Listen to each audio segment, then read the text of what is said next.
When one looks at a tree, we rarely take into account its true ecological value. How many of us appreciate that they are the lungs of our earth and maintain the fragile balance between life and total devastation? In the year of 1850, through his memoirs and paintings, the English explorer Thomas Baines described the great forests of the Eastern Cape, abundant in fauna and flora.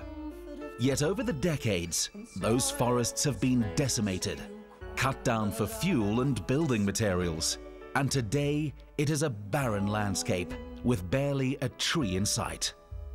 Birds and wildlife have long since abandoned the area, and the lack of rain has eroded the once rich soil, turning it rock hard and making farming and cultivation virtually impossible.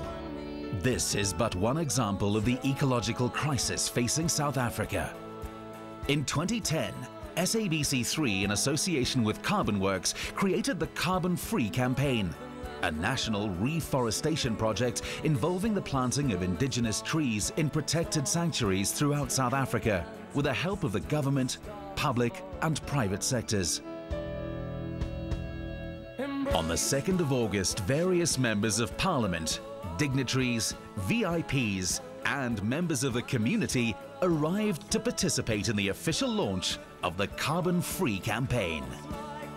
I'm delighted that I have been part of this project, where I've witnessed the partnership between the government, the private sector, as well as the community of the Gebe tribe.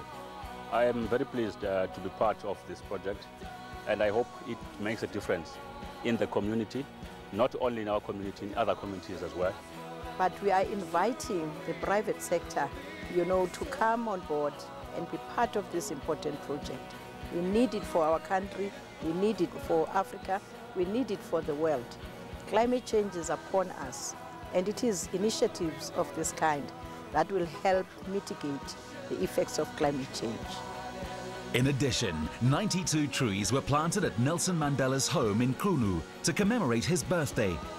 In his letter of support and thanks, Madiba wrote, "It is wonderful to think that one day people will again have the pleasure of walking through a forest, listening to the beautiful sounds of nature.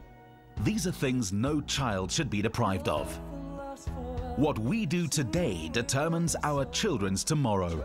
We are all responsible for the restoration of our Earth." For more information on how to get your own carbon-free account, log on to www.sabc3.co.za and leave a legacy of your own.